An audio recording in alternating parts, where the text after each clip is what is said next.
একদিন হযরত ইদ্রিস আলাইহিস সালাম তার ইবাদতখানায় আল্লাহ তাআলার জিকিরে মশগুল ছিলেন। এমন সময় একজন ব্যক্তি হযরত ইদ্রিস আলাইহিস সালাম এর নিকট আসলেন। তিনি তাকে মেহমান মনে করে অভ্যর্থনা জানালেন এবং নিজের কাছে বসার জন্য অনুমতি দিলেন। হযরত ইদ্রিস আলাইহিস সালাম বুঝতে পারেননি মূলত এই ব্যক্তি ছিলেন মালাকুল মাউত হযরত আজরাইল আলাইহিস সালাম। তিনি এসেছিলেন হযরত ইদ্রিস আলাইহিস সালামের সাথে ভ্রাতৃত্বের সম্পর্ক স্থাপন করার জন্য এবং এর আগে 2টি পরীক্ষা করার জন্য। হযরত ইদ্রিস আলাইহিস সালামের অভ্যাস ছিল তিনি সব সময় রোজা রাখতে পছন্দ করতেন, আর সেই দিনেও তিনি ব্যতিক্রম ছিলেন না। হযরত ইদ্রিস আলাইহিস সালাম রোজা অবস্থায় ছিলেন। সারাদিন রোজা রেখে যখন ইফতার করার সময় আসলো, তখন হযরত ইদ্রিস আলাইহিস সালাম নিজের জন্য এবং মেহমানের জন্য ইফতারের আয়োজন করলেন। হযরত ইদ্রিস আলাইহিস সালাম সেখান থেকে খাবার খেলেন, কিন্তু মেহমান কিছুই খেলেন না। যদিও ইদ্রিস আলাইহিস সালাম বারবার বলেছিলেন, ভাই আপনি এখান থেকে খাবার আহার করুন, কিন্তু মেহমান খাবার গ্রহণ করেননি, কারণ তিনি সাধারণ কোনো মেহমান ছিলেন না। তিনি ছিলেন আল্লাহর একজন ফেরেশতা হযরত আজরাইল আলাইহিস সালাম। আর ফেরেশতারা মানুষের মতো খাবার গ্রহণ করেন না। হযরত ইদ্রিস আলাইহিস সালাম তখন এই ব্যক্তিকে চিনতে পারেননি।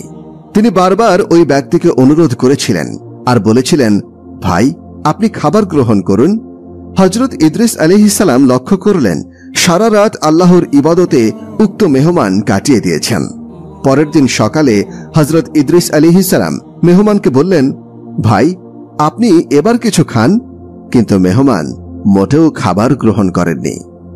এবার হযরত ইদ্রিস আলাইহিস সালাম মেহমানকে বললেন, ভাই চলুন আমরা একটু আল্লাহর জমিনে ঘুরে আসি এবং আল্লাহর নিয়ামতগুলো 2 চোখে দেখে তার শুকরিয়া আদায় করি।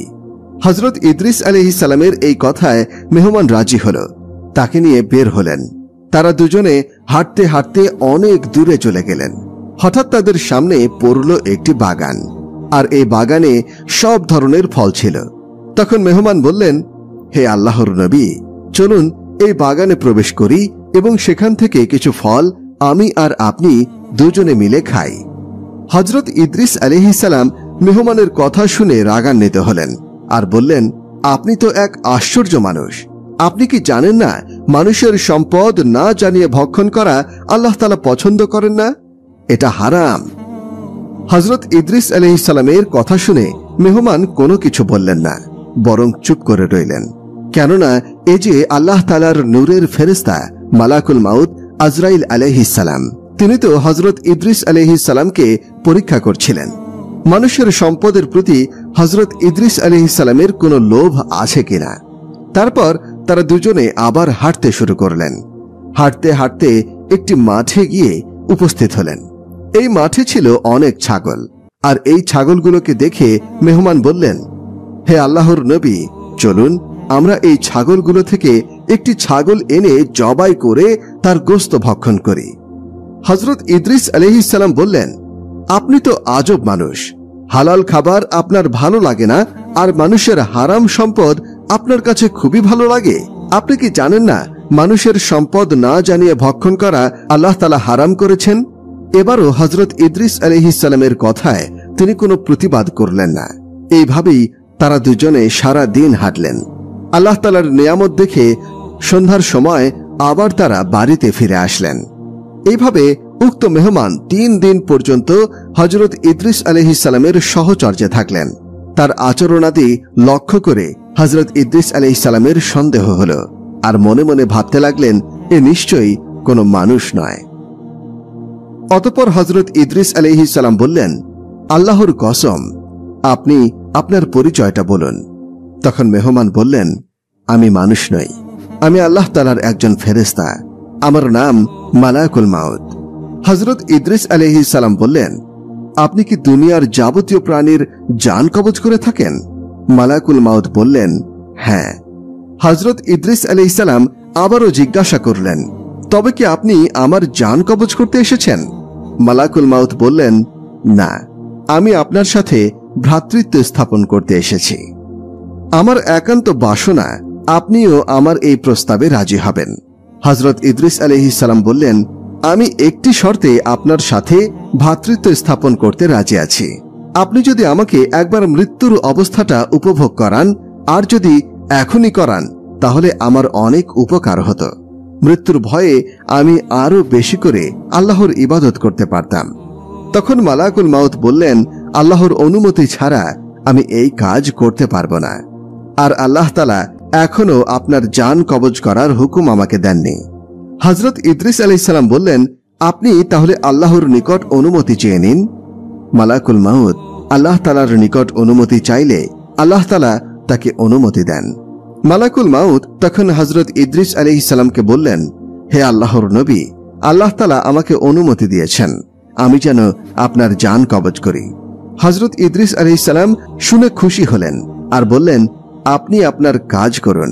এরপর মালাকুল মাউত হযরত ইদ্রিস আলাইহিস সালামের জান কবজ করার জন্য পরিপূর্ণ প্রস্তুতি নিয়ে তাকে জমিনে শুইয়ে দিলেন। অতঃপর হযরত ইদ্রিস আলাইহিস সালামের জান কবজ করতে শুরু করলেন। হযরত আজরাইল আলাইহিস সালাম খেয়াল করলেন হযরত ইদ্রিস আলাইহিস সালামের যেন কোনো কষ্ট না হয়, এজন্য তার জান আস্তে আস্তে কবজ করছিলেন। জান কবজ করার পর আল্লাহর হুকুমে হযরত ইদ্রিস আলাইহিস সালামের শরীরে আবার রূহ ফিরিয়ে দেওয়া হয়। পুনরায় হযরত ইদ্রিস আলাইহিস সালাম জীবিত হন। তখন হযরত আজরাইল আলাইহিস সালাম প্রশ্ন করলেন, ভাই ইদ্রিস, মৃত্যুর যন্ত্রণা আপনার কেমন অনুভূত হয়েছে?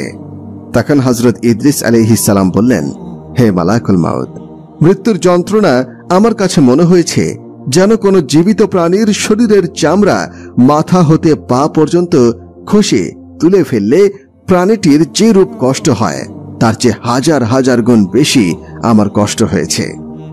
হযরত আজরাইল আলাইহিস সালাম তখন বললেন, হে আল্লাহর নবী, হে হযরত ইদ্রিস আলাইহিস সালাম, আপনি শুনে রাখুন, আমি আজ পর্যন্ত যত জান কবজ করেছি এত সহজে কারো জান কবজ করিনি।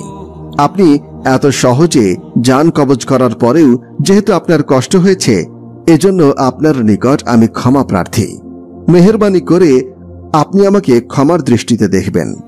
হযরত ইদ্রিস আলাইহিস সালাম তখন বললেন, হে মালাকুল মাউত, আপনি যেহেতু আমাকে ইচ্ছা করে কষ্ট দেননি, তাই আপনাকে আমার কাছে ক্ষমা চাইতে হবে না।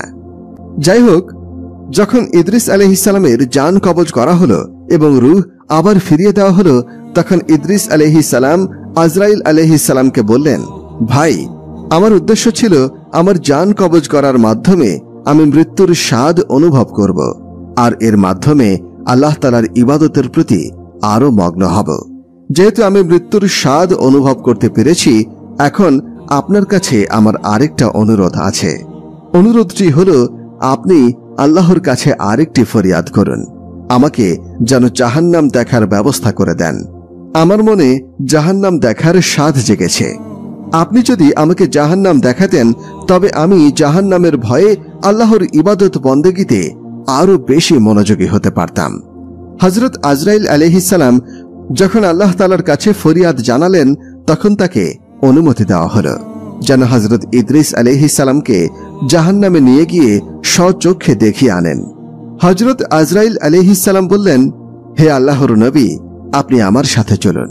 আল্লাহ তাআলা আমাকে অনুমতি দিয়েছেন যেন আপনাকে আমি জাহান্নাম দেখিয়ে আনি। এরপর হযরত আজরাইল আলাইহিস সালাম হযরত ইদ্রিস আলাইহিস সালামকে নিয়ে রওনা দিলেন। চলতে চলতে আল্লাহর তৈরি জাহান্নামে গিয়ে উপস্থিত হলেন।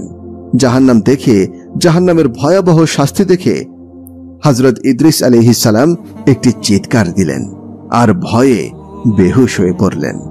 হযরত ইদ্রিস আলাইহিস সালাম জাহান্নাম ঘুরে দু চোখের পানি ছেড়ে দিলেন এবং কান্না করতে শুরু করলেন। জাহান্নামের বিভীষিকাময় শাস্তি সবকিছু দেখার পরে হযরত ইদ্রিস আলাইহিস সালাম হযরত আজরাইল আলাইহিস সালামকে বললেন, ভাই, আপনি আমাকে মৃত্যুর যন্ত্রণার স্বাদ আস্বাদন করিয়েছেন, আপনি আমাকে জাহান্নাম দেখিয়েছেন। এই দুটির মাধ্যমে আমার হৃদয়ে আল্লাহ তাআলার ইবাদত বন্দেগী করার প্রচন্ড ইচ্ছা জেগেছে।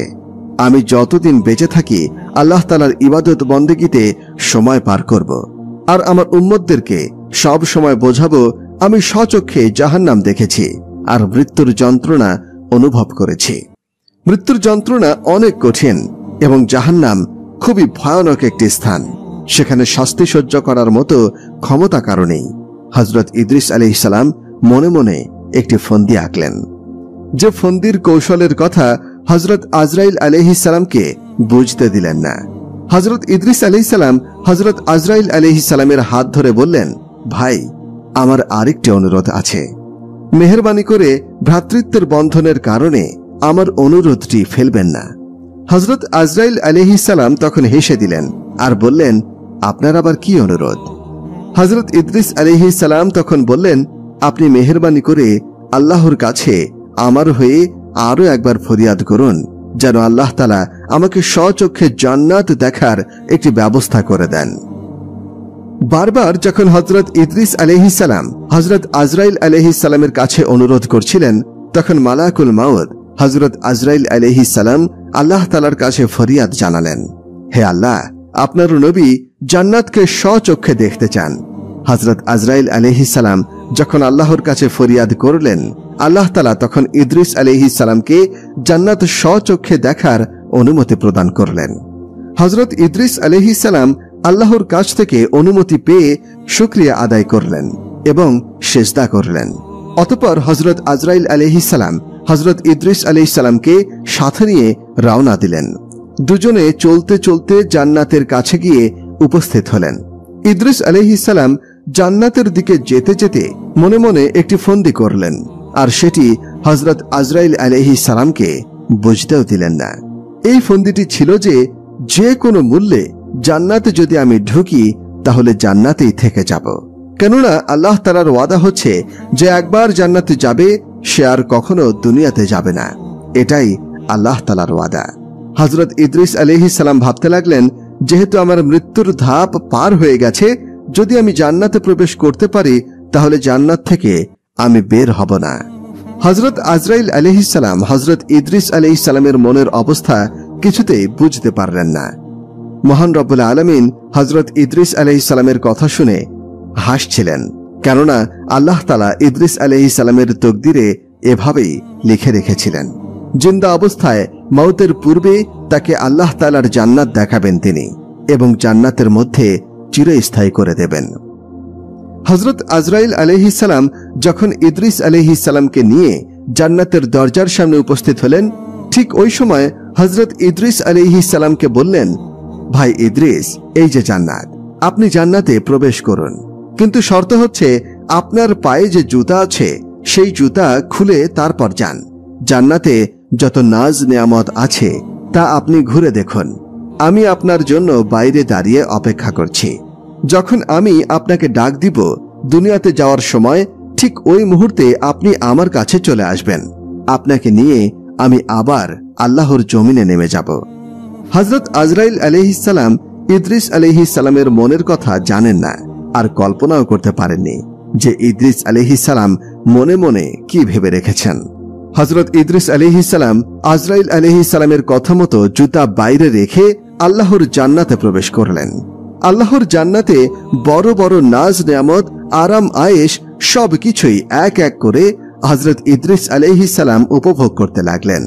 জান্নাতের নাজ নেয়ামত যতই তিনি দেখছেন তার ততই চোখ শীতল হয়ে যাচ্ছে। হযরত ইদ্রিস আলাইহিস সালাম জান্নাত দেখছেন আর আল্লাহ তাআলার শুকরিয়া আদায় করছেন। কিছুক্ষণ পর পর আলহামদুলিল্লাহ এই বলে শুকরিয়া আদায় করছেন এবং সিজদায় অবনত হয়ে যাচ্ছেন।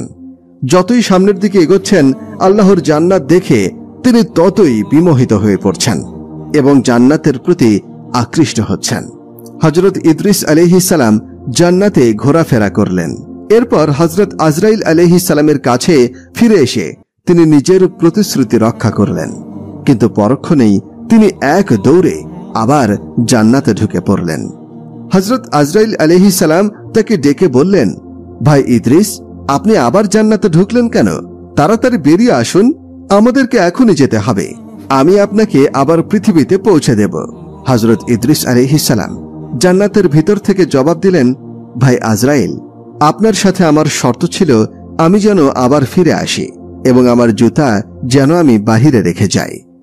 আমি ওয়াদা মতো জুতা বাইরে রেখে গিয়েছি এবং জান্নাত ঘুরে ঘুরে বাইরে বেরিয়ে এসেছি। তো আপনার সাথে আমার যে ওয়াদা করেছিলাম তা আমি পূর্ণ করেছি। হয়তো আপনি একটি কথা ভুলে গিয়েছেন।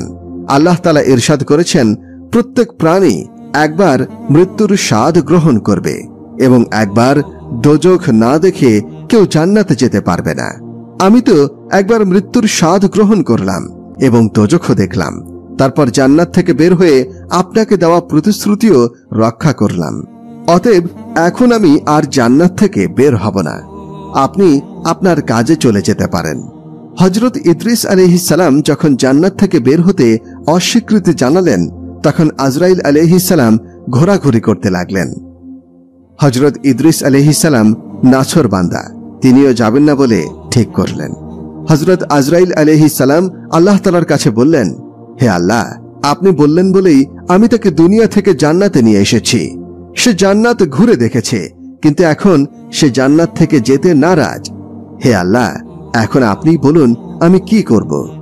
তখন আল্লাহ তাআলা হযরত আজরাইল আলাইহিস সালামকে লক্ষ্য করে বললেন, হে আজরাইল, তুমি তোমার কাজে চলে যাও আর ইদ্রিসকে জান্নাতে থাকতে দাও।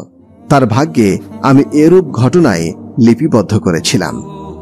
সে জান্নাতে এভাবেই আসবে এবং জান্নাতে থেকে যাবে। অতএব তুমি তোমার কাজে ব্যস্ত হয়ে যাও আর আমার ইদ্রিসকে জান্নাতের নাজ নেয়ামত সহকারে সুন্দরভাবে উপভোগ করার সুযোগ করে দাও। আল্লাহ তাআলার হিকমত যখন আজরাইল আলাইহিস সালাম বুঝতে পারলেন, তখন আজরাইল আলাইহিস সালাম হাসতে হাসতে হযরত ইদ্রিস আলাইহিস সালামকে সালাম দিয়ে বিদায় হয়ে গেলেন। অতঃপর হযরত ইদ্রিস আলাইহিস সালাম মহা সুখে জান্নাতে বসবাস করতে লাগলেন। এই ছিল হযরত ইদ্রিস আলাইহিস সালামের বেহেশতে যাবার ঘটনা। ভিডিওটি ভালো লাগলে একটি লাইক দিবেন এবং সবার সাথে শেয়ার করবেন।